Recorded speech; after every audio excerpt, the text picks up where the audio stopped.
Assalamualaikum warahmatullahi wabarakatuh. Kami dari kelompok 6 akan menjelaskan tentang penelitian pengembangan. Next.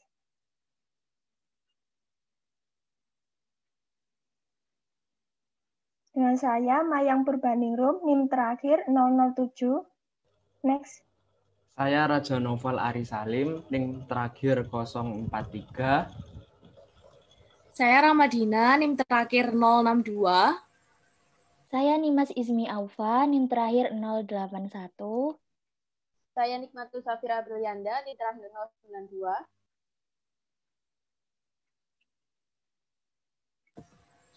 Dan sekarang presentasinya akan dimulai. Yang pertama yaitu pendahuluan. Next. Dari pendahuluan ini, penelitian pengembangan ini ada beberapa cakupan materi yang akan kami sampaikan. Yang pertama, bagaimana proses penelitian untuk menguji desain dalam kegiatan cakupan pendidikan itu sendiri. Nah, di sini seperti yang kita ketahui bahwa penelitian pengembangan ini erat kaitannya dengan desain strategi pembelajaran, media pembelajaran, perangkat, ataupun perlengkapan pendidikan lainnya yang kegiatan ini untuk menghasilkan suatu pengembangan pendidikan itu sendiri. Diperlukannya suatu proses penelitian untuk menguji desain tersebut, yang dimaksudkan adalah penelitian pengembangan atau development research. Tahap umum dari penelitian pengembangan biasanya ada analisis, yang merupakan analisis awal dan penetapan harapan untuk mengembangkan suatu hal dari pendidikan itu sendiri.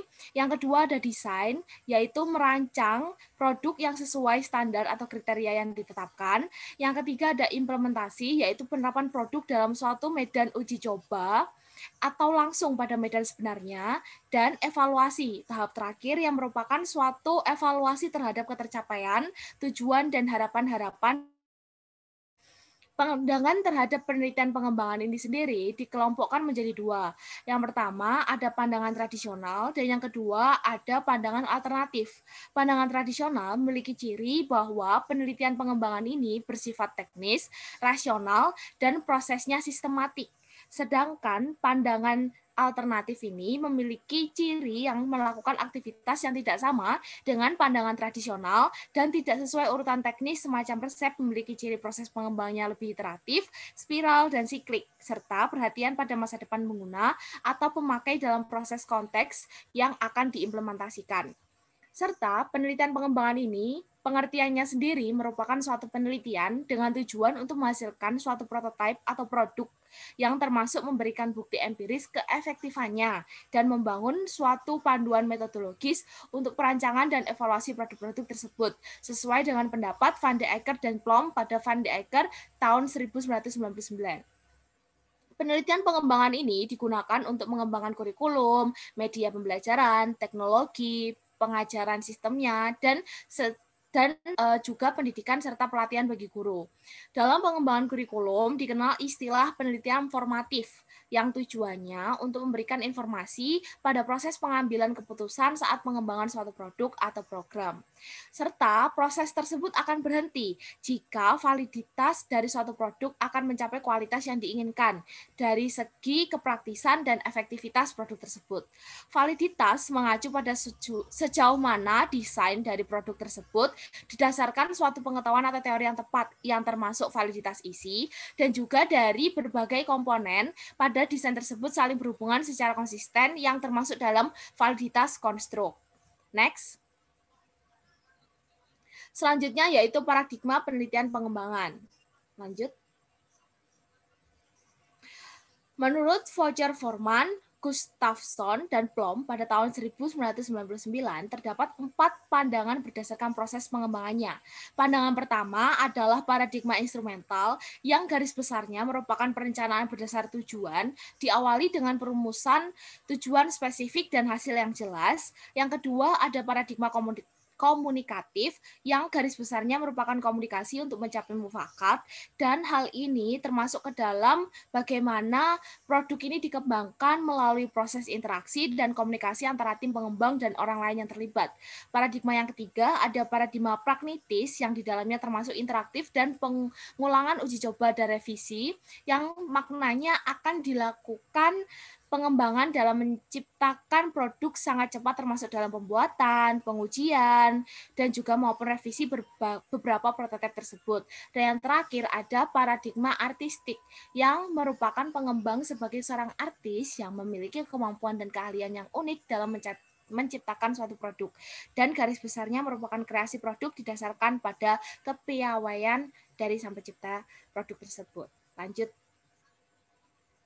Poin yang ketiga, yaitu kriteria kualitas produk. Next.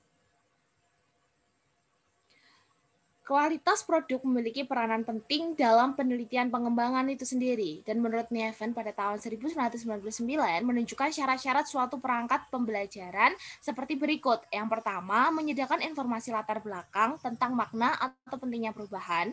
Yang kedua, menunjukkan makna praktisinya dari perubahan itu.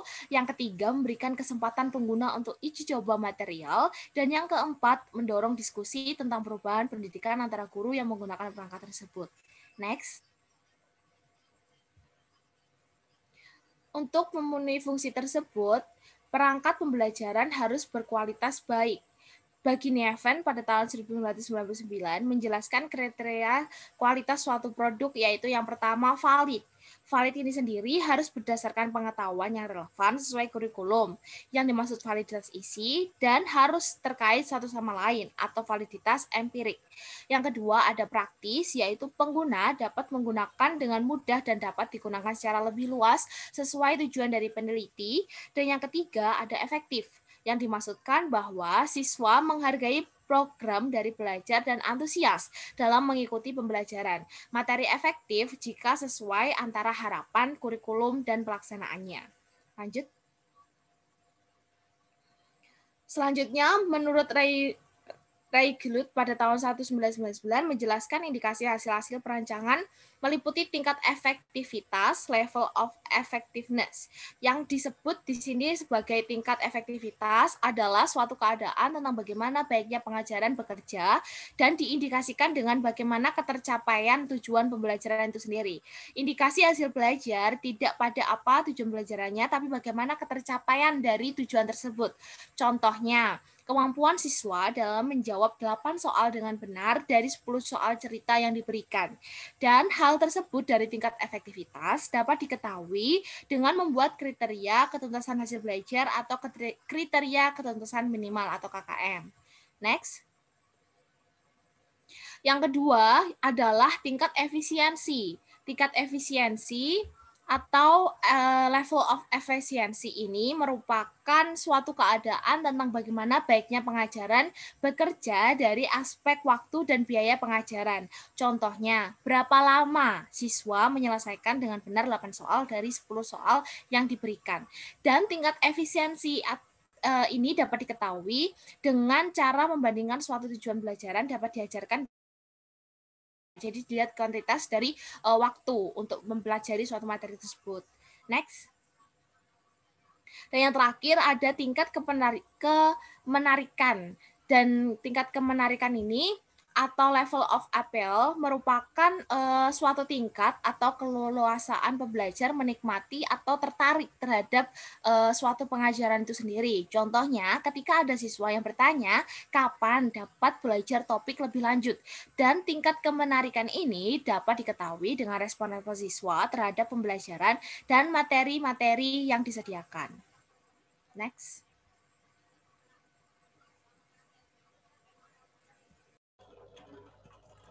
Ya, selanjutnya adalah paradigma pengembangan Van de Acker. Yang pertama ada investigasi awal atau preliminary investigation. Tahap ini dilakukan studi literatur, konsultasi dengan ahli, analisis terhadap contoh-contoh yang tersedia dan sesuai tujuan penelitian. Studi kasus-kasus terhadap praktik-praktik terbaru untuk menspesifikasikan dan memahami kebutuhan-kebutuhan dan masalah-masalah yang digunakan oleh pemakai. Pada tahap ini tujuan dan rumusan masalah sudah dirumuskan dengan jelas. Yang kedua adalah dukungan teoritis atau theoretical embedding. Rumusan kerangka kontekstual untuk merasionalkan intervensi yang diberikan penulis secara sistematik dari teori dan penguatan transparansi dan plausibilitas rumusan kajian teori. Yang ketiga ada pengujian empiris atau empirical testing. Pengujian untuk membuktikan kepraktisan dan efektivitas suatu intervensi terhadap kelompok sasaran dalam setting pengguna yang nyata. Di sini indikator keberhasilan suatu pengujian perlu dirumuskan. Lalu ada dokumentasi, analisis, dan refleksi terhadap proses dan hasil-hasil.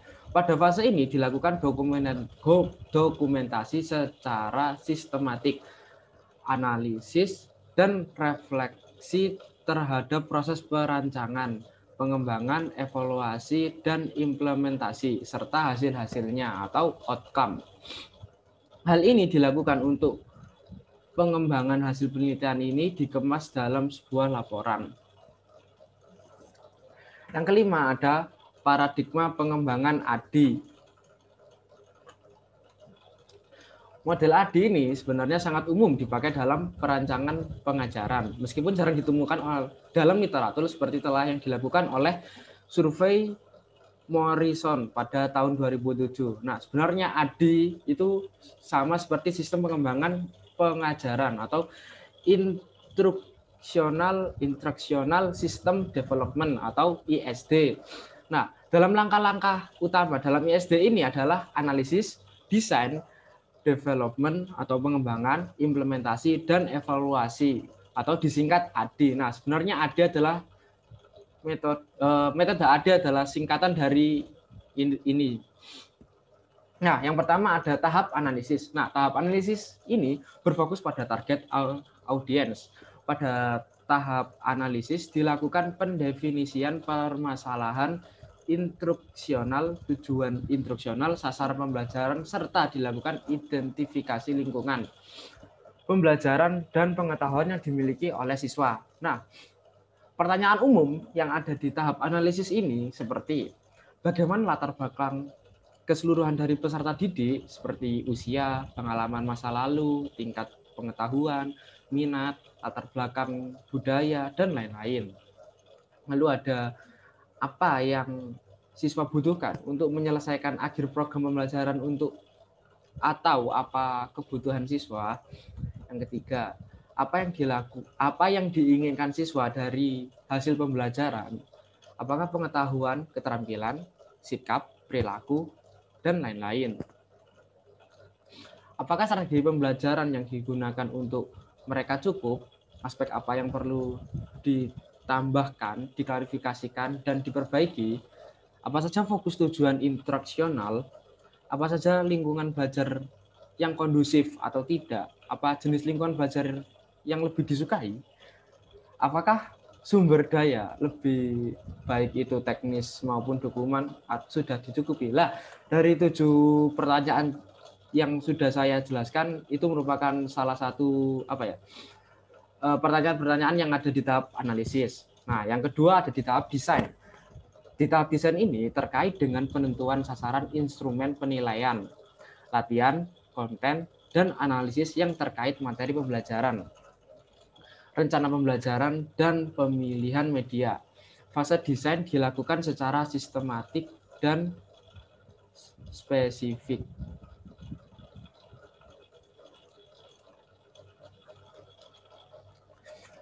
Dan dalam tahap desain ada beberapa yang biasa ditanyakan, seperti sumber media yang akan dilakukan seperti audio, video, dan grafis, apakah sumber tersebut dari pihak ketiga atau siswa yang membuat sendiri? Lalu ada berbagai sumber dibutuhkan untuk menyelesaikan pembelajaran. Apa sumber cukup tersedia untuk menyelesaikan pembelajaran? Lalu ada tingkat dan jenis kegiatan yang akan dihasilkan selama pembelajaran, apakah terjadi kolaboratif, interaktif, atau individu? apa pendekatan atau cara apa yang akan diterapkan pada pembelajaran, misalnya behavior atau konstruktivis. Berapa banyak waktu yang akan ditugaskan untuk setiap tugas, dan bagaimana pembelajaran yang akan dilaksanakan per pelajaran, per modul, apa saja keterampilan kognitif yang ditentukan bagi siswa untuk mencapai tujuan pembelajaran. Lah, dari ke-6 pertanyaan tersebut, itu yang biasanya yang ditanyakan para peneliti atau para yang ingin meneliti pada tahap desain. Selanjutnya, ada apakah guru memiliki cara untuk menentukan nilai-nilai yang telah dicapai oleh siswa, apa metode untuk menentukan kompetensi yang diinginkan per siswa oleh siswa, bagaimana mekanisme yang dirancang oleh Anda untuk mendapatkan umpan balik pada bahan ajar, bagaimana merancang kegiatan pembelajaran sehingga menarik minat siswa. Anda akan memilih untuk variasi dalam pilihan pengiriman dan jenis media. Selanjutnya ada pengembangan atau nama lainnya development. Dalam tahap pengembangan dilakukan pembuatan dan penggabungan konten yang sudah dirancang. Pada tahapan desain, pada fase ini dibuat storyboard, tulisan konten, dan perancangan grafis yang diperlukan. Hal tersebut bertujuan untuk menjawab pertanyaan-pertanyaan berikut. Apakah membuat bahan ajar sesuai jadwal? Apakah ada tim bekerja di beberapa siswa? Apakah ada anggota yang bekerja secara baik efektif dalam sebuah tim? Apakah siswa berkontribusi sesuai kapasitas?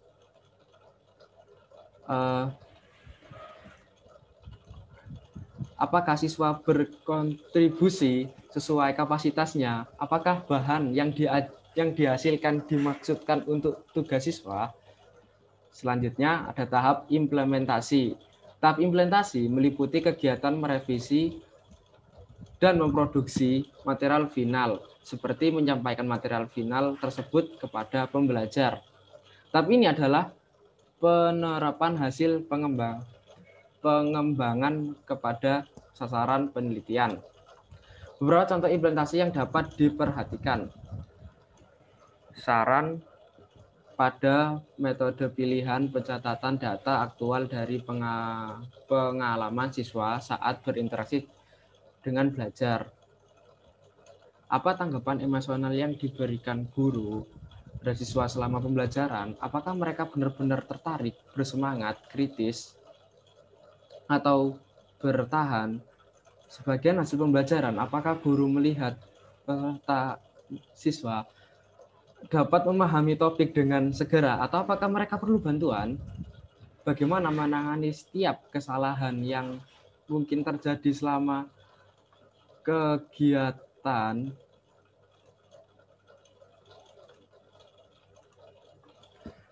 Selama pembelajaran, apa reaksi guru ketika kegiatan untuk siswa tidak berjalan seperti yang direncanakan?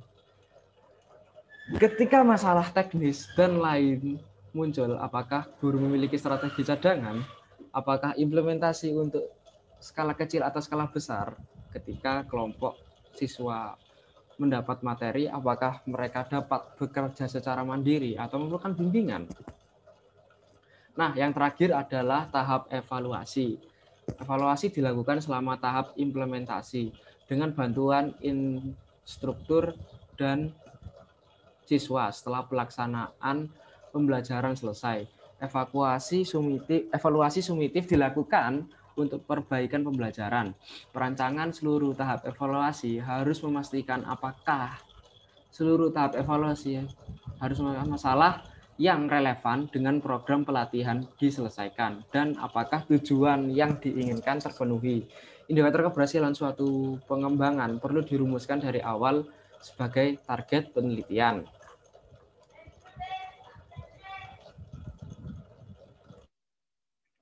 Yang selanjutnya yaitu ke-6, model pengembangan the Quality Information Product Process atau QIPP. Next.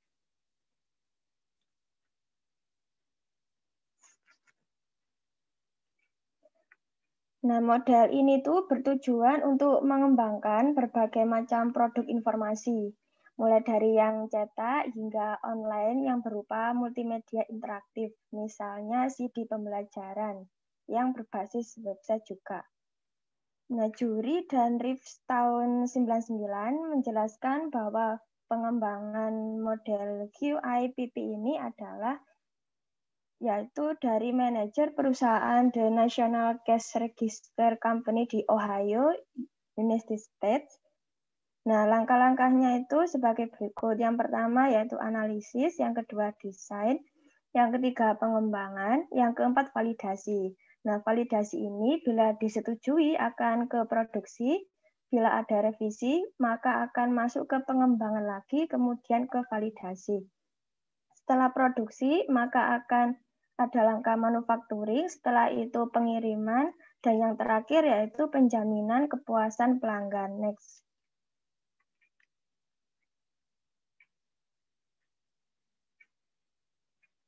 Nah, berikut adalah penjelasan dari langkah-langkah model pengembangan QIPP. Yang pertama yaitu analisis, menganalisis audiens atau sasaran, rencana produk yang akan dihasilkan, dan menguji kesalahan-kesalahan yang mungkin akan terjadi. Nah, sesuatu yang dihasilkan itu apa? Pastinya deskripsi audiens atau sasaran yang akan dituju. Kemudian rencana produk. Selanjutnya ada desain, yaitu membuat model awal dan menguji model-model untuk melihat kesalahan-kesalahan struktural di desain. Nah, suatu yang dihasilkan yaitu adanya kerangka terstruktur, tujuan kinerja, unit rencana, dan kerangka substantif. Selanjutnya yaitu pengembangan.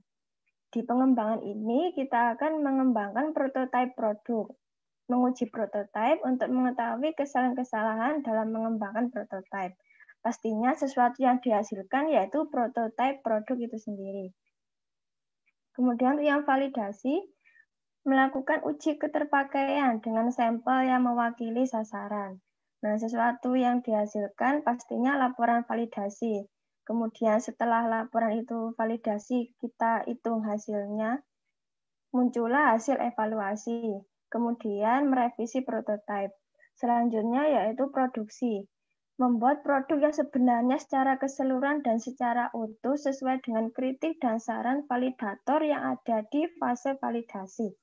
Nah, sesuatu yang dihasilkan yaitu pastinya produk yang full, yang secara keseluruhan tidak berbentuk prototipe lagi. Selanjutnya yaitu manufacturing atau pembuatan pabrik. Nah, di manufacturing ini pembuatan produk secara lanjut dengan menyediakan bahan permintaan dan menyediakan pelatihan instruktur agar dapat digunakan oleh masyarakat secara luas. Nah, sesuatu yang dihasilkan yaitu pastinya ada pemesanan produk, kemudian adanya instruktur yang terlatih. Selanjutnya pengiriman. Mengirimkan produk ke audiens atau sasaran dengan waktu dan biaya seefisien mungkin. Sesuatu yang dihasilkan yaitu produk yang siap pakai, kemudian pengguna yang sudah terlatih. Nah, penjaminan kepuasan pelanggan di fase terakhir ini yaitu mengumpulkan dan merespon tanggapan dari pengguna. Yang dihasilkan yaitu laporan kepuasan pelanggan seperti survei, kunjungan, diskusi, atau evaluasi hasil. Next.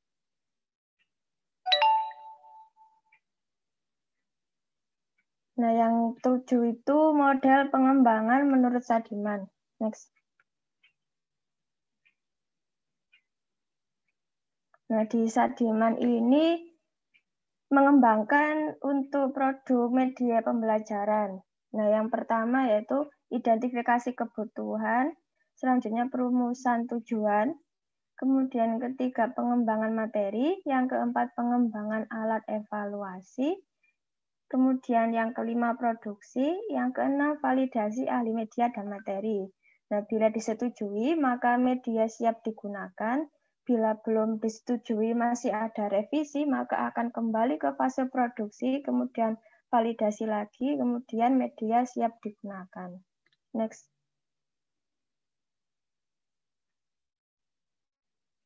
Nah, berikut adalah langkah-langkah dari fase penelitian pengembangan menurut Sadiman. Yang pertama yaitu identifikasi kebutuhan. Penjelasannya yaitu menganalisis kebutuhan audiens atau sasaran. Nah, sesuatu yang dihasilkan yaitu deskripsi kebutuhan sasaran. Selanjutnya, perumusan tujuan. Perumusan tujuan ini dapat dijadikan acuan mengukur keberhasilan dalam mengembangkan sebuah media. Nah, sesuatu yang dihasilkan itu pastinya rumusan tujuan.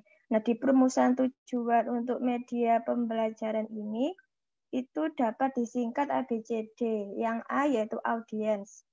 Dalam sebuah tujuan instruksional, sasaran peserta didiknya harus jelas siapa audiensnya. Kemudian yang B, behavior. Sebuah tujuan harus menyatakan dengan jelas seperti apa perilaku peserta didik yang diharapkan oleh pendidik. Kemudian yang C, condition, yaitu tujuan harus menyebutkan secara jelas kondisi peserta didik yang bagaimana agar dapat mendemonstrasikan kemampuan atau keterampilannya. Yang keempat yaitu D, degree. Tujuan harus menyebutkan secara jelas tingkat keberhasilan peserta didik yang diharapkan dari kegiatan pembelajaran. Nah, untuk model pembelajaran yang dihasilkan, tujuannya harus meliputi 4 itu, yaitu A, B, C, D. Kemudian selanjutnya pengembangan materi, yaitu mengembangkan materi di dalam media. Sesuatu yang dihasilkan yaitu materi ada di dalam prototipe media. Nah, di situ pasti ada butir-butir materi yang dimasukkan. Nah, setelah perumusan tujuan itu pasti merumuskan butir-butir materi. Nah, butir materi ini adalah materi yang akan diajarkan ke peserta didik dan dikaitkan dengan media yang akan dikembangkan.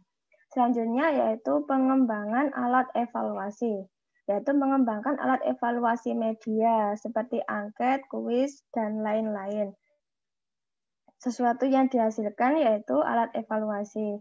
Nah, tujuan dari alat evaluasi sendiri ini adalah untuk mengetahui apakah media itu layak untuk sasaran tersebut atau tidak. Selanjutnya yaitu fase produksi, yaitu membuat media secara utuh. Sesuatu yang dihasilkan yaitu media utuh atau secara keseluruhan. Kemudian validasi. Nah, validasi di ahli materi dan media untuk menguji kelayakan media. Nah, sesuatu yang dihasilkan yaitu hasil validasi. Setelah hasil validasi diolah, maka akan muncul hasil evaluasi. Kemudian revisi. Merevisi produk sesuai saran dari validator. Nah, kemudian sesuatu yang dihasilkan pastinya produk yang sudah direvisi, yang sudah fix akan disebarluaskan ke peserta didik.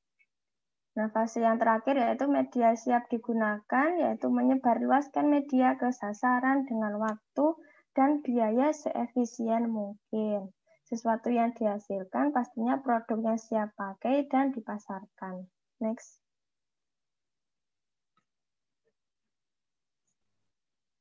Nah, selanjutnya yaitu model Dick and Carey. Next. Model penelitian pengembangan telah dikembangkan oleh Walter Dick dan Lou Carey sejak tahun 1968, di mana pengembangan ini didasarkan pada teori belajar, tingkah laku, dan pemrosesan informasi. Model penelitian pengembangan juga disebut juga Instructional System Design, dan ada 10 langkah-langkah untuk melakukan penelitian pengembangan. Next. Langkah yang pertama yaitu mengidentifikasi tujuan-tujuan pengajaran. Nah, dalam mengidentifikasi tujuan-tujuan pengajaran ini ada 2 kegiatan, yaitu merumuskan tujuan pengajaran dan analisis kebutuhan. Merumuskan tujuan pengajaran itu sendiri merupakan dirumuskan berdasarkan harapan dan arah dari suatu proses pengajaran. Sedangkan analisis kebutuhan meliputi analisis sesuai antara tujuan pengajaran dan situasi yang sedang berkembang. Untuk tekniknya sendiri ada 2, yaitu tentang apa pengajaran itu dan tentang apa yang harus dilakukan. Next. Langkah yang kedua yaitu melakukan analisis pengajaran atau instructional analysis.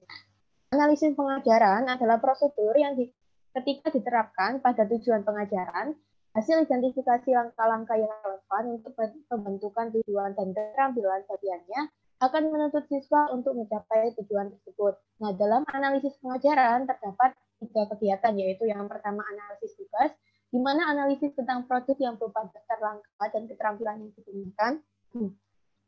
Kedua, yaitu analisis pemrosesan informasi, di mana analisis mental yang digunakan seseorang yang telah belajar sesuatu keterampilan yang lebih kompleks.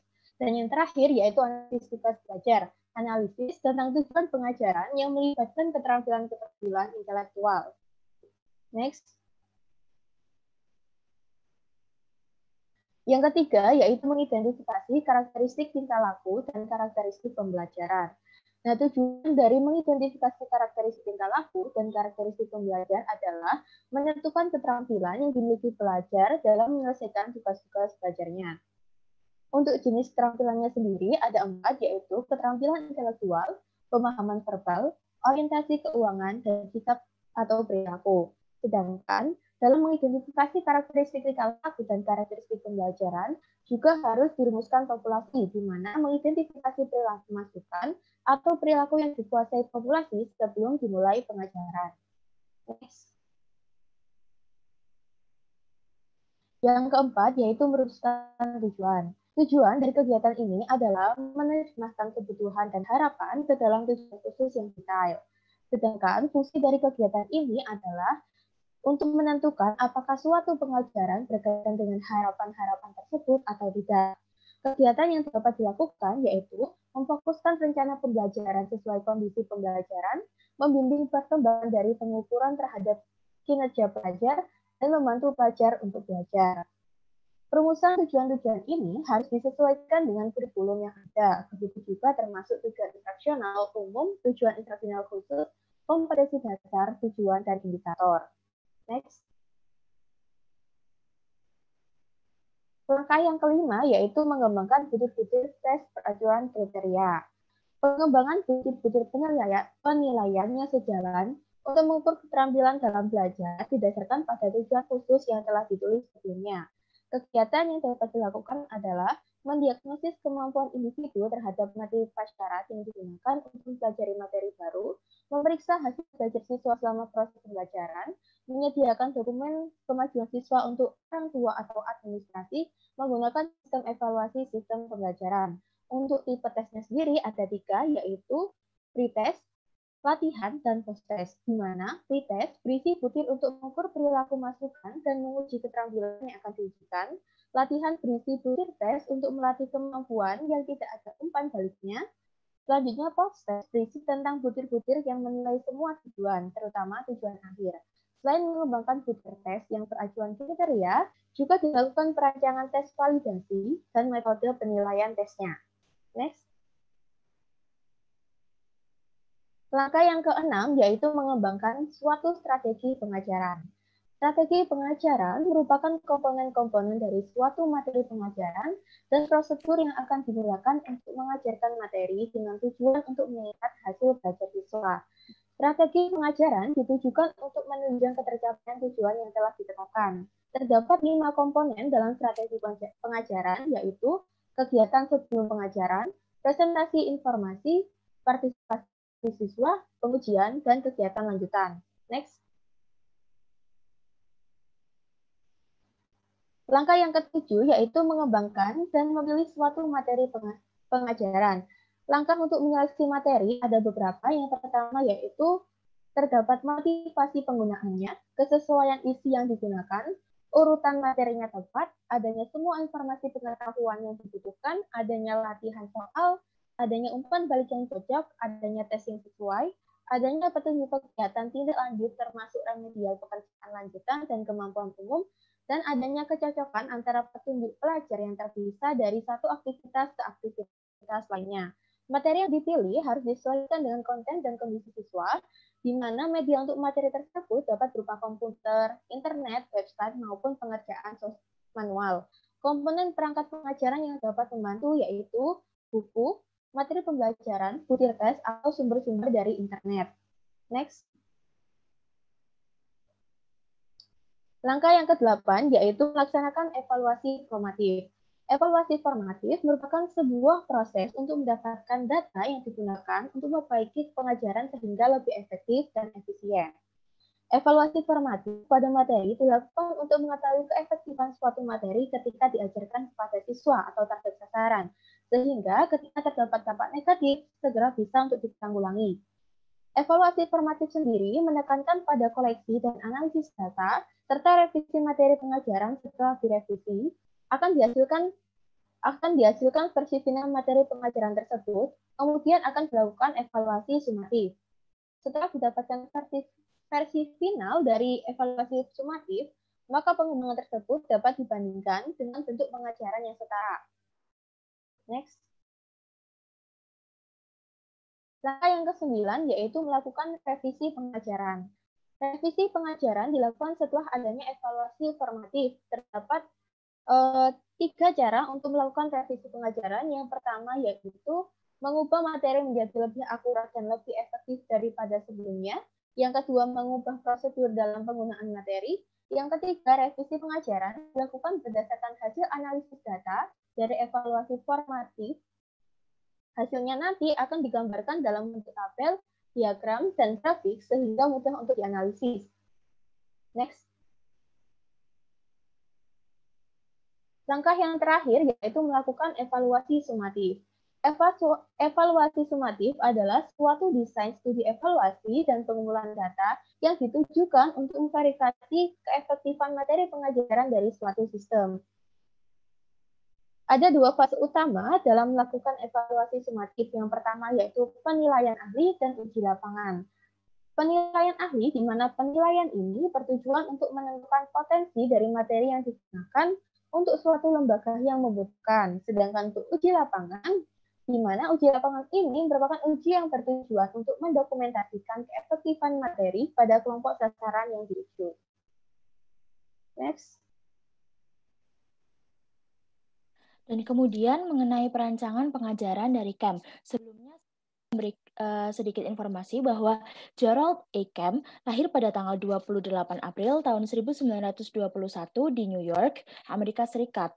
Kemp adalah seorang peneliti di dunia pendidikan yang lulus dari California State University, Amerika Serikat, dan mengembangkan model pembelajaran dan mengembangkan model pengembangan instruksional dalam dunia pendidikan. Next.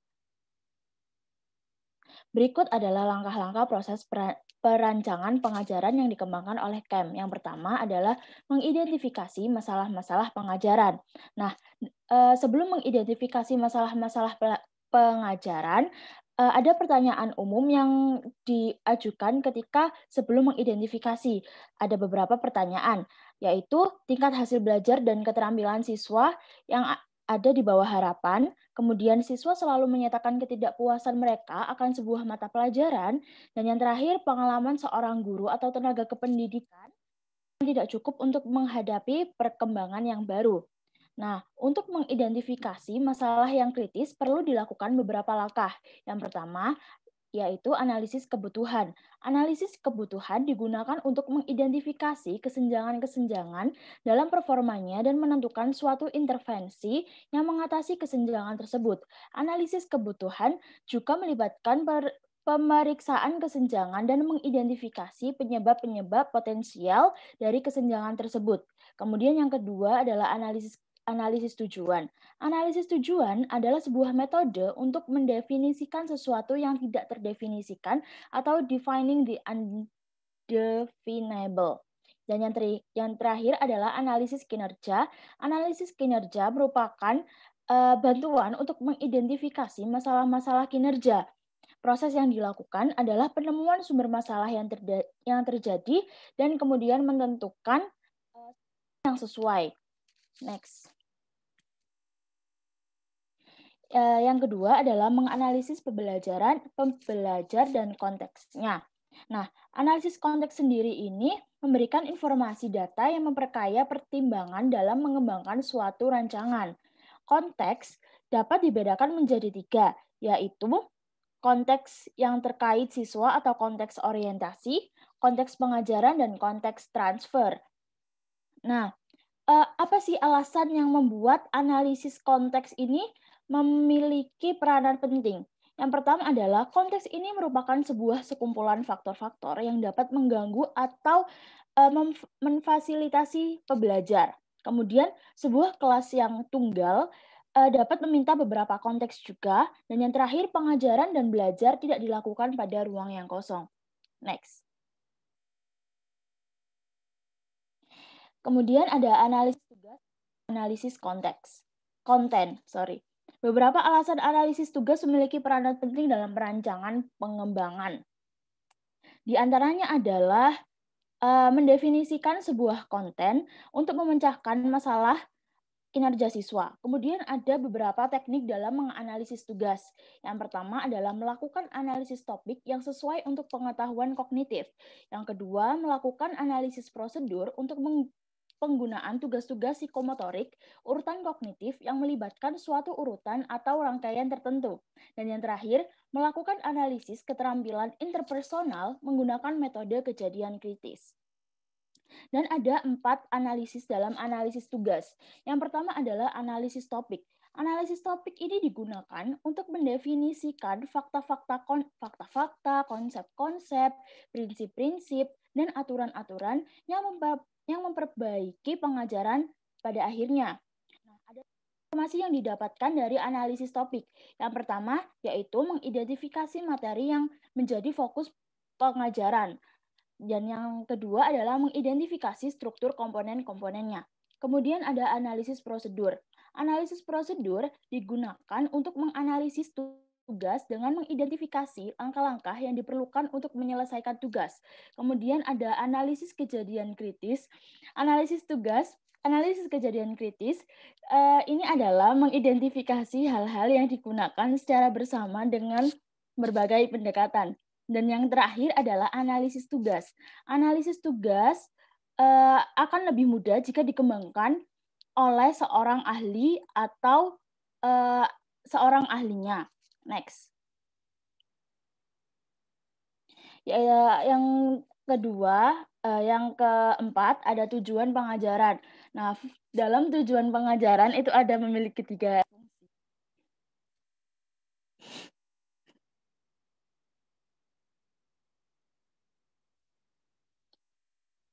Yang pertama adalah sebagai sarana bagi pengembang dan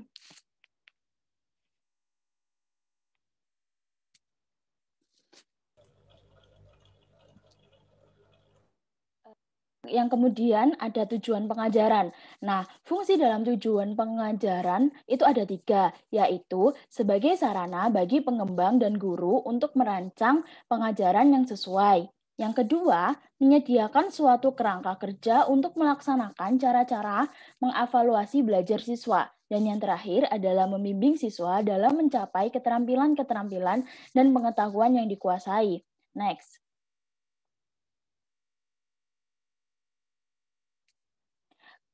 Kemudian yang kelima ada pengurutan materi pengajaran. Pengurutan materi pengajaran adalah sebuah penataan yang efisien terhadap materi yang digunakan untuk membantu mencapai tujuan pembelajaran.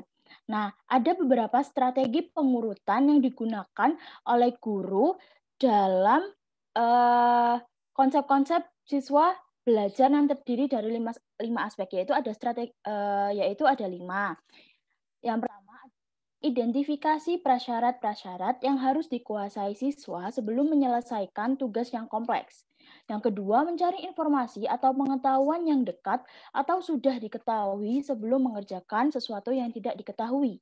Yang ketiga, mengidentifikasi tingkat kesulitan suatu materi. Yang keempat, pengurutan didasarkan pada kemenatikan topik. Dan yang terakhir adalah pengurutan materi berdasarkan tingkat perkembangan kognitif. Next.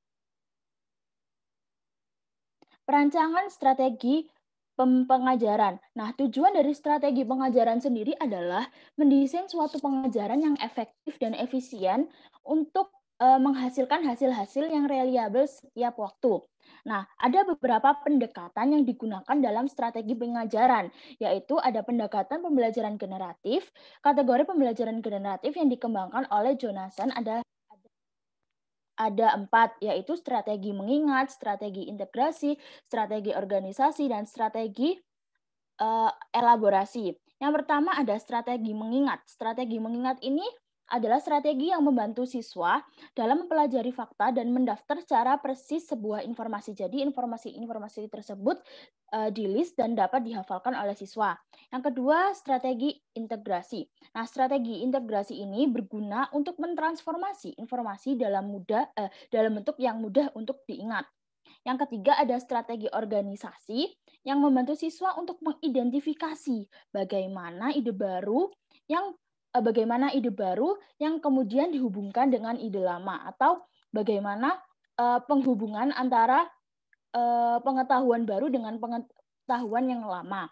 Dan yang terakhir ada strategi elaborasi yang meminta siswa untuk menambah ide-idenya pada informasi baru. Jadi ide-ide siswa sendiri dimasukkan dalam informasi yang baru. Next. Pengembangan rancangan pesan. Pengembangan rancangan pesan adalah kaitan untuk menemukan cara terbaik dalam Pengembangan rancangan pesan adalah kegiatan untuk menemukan cara terbaik dalam mengenalkan materi kepada siswa. Nah, proses perancangan sendiri dibagi dalam 3 bagian, yaitu strategi pengajaran, strategi pemberian, dan strategi penggunaan. Strategi pengajaran sendiri adalah sebuah teknik agar menyiapkan siswa dalam pembelajaran. Jadi sebelum pengajaran, guru itu bisa menyiapkan siswa untuk agar siswa itu siap dalam pembelajaran. Yang kedua, strategi pemberian, di mana strategi ini itu merupakan strategi pemberian tanda-tanda terhadap struktur-struktur teks melalui kata-kata dan tipografi. Dan yang ketiga ada strategi penggunaan, di mana gambar-gambar dan grafik dalam pengajaran. Jadi guru sudah bisa menggunakan gambar-gambar, grafik dalam pembelajarannya. Next. Pengembangan materian pengajaran. Nah, setelah berbagai proses sebelumnya, selanjutnya adalah merancang material pengajaran. Nah, material pengajaran ini tetap berfokus pada tujuan dan hasil analisis siswa serta kebutuhannya. Material tersebut dapat berupa perangkat-perangkat pengajaran seperti material tersebut dapat berupa perangkat pengajaran, media, dan modul-modul. Dan yang terakhir, proses pengajaran sendiri dan akibat-akibatnya perlu dirancang agar pembelajaran menjadi efektif. Jadi sebelum memulai pembelajaran, guru harus bisa membuat rancangan agar pembelajarannya menjadi efektif. Jadi sudah menebak apa sih akibatnya dari pembelajaran itu agar akibat tersebut terjadi. Guru juga bisa membuat solusi sebelumnya agar pembelajaran menjadi lebih efektif. Next. Kemudian yang terakhir adalah pengembangan instrumen evaluasi. Evaluasi digunakan untuk tujuan menilai atau memberikan pertimbangan tentang kesuksesan atau keberhasilan seseorang atau suatu pengajaran program atau proyek. Nah, evaluasi dibagi menjadi 3, yaitu evaluasi formatif, evaluasi sumatif, dan evaluasi konfirmatif. Evaluasi formatif dilakukan selama proses pengembangan dan uji coba. Jika ada kelemahan, maka kelemahan tersebut dapat diatasi sebelum implementasi lebih luas. Yang kedua ada evaluasi sumatif. Ini dilakukan untuk mengukur keberhasilan dari hasil yang utama dan dilakukan di akhir suatu kegiatan. Ujian sumatif dilakukan untuk menilai efektivitas pembelajaran, efisiensi suatu pembelajaran, biaya pengembangan program, reaksi siswa terhadap program pengajaran, dan keuntungan jangka panjang dalam sebuah program tersebut. Dan evaluasi konfirmatif ini sama seperti evaluasi formatif dan sumatif yang dilakukan secara kontinu. Nah, evaluasi konfirmatif ini menggunakan instrumen seperti angket, tes, wawancara, laporan diri, dan lainnya. Next.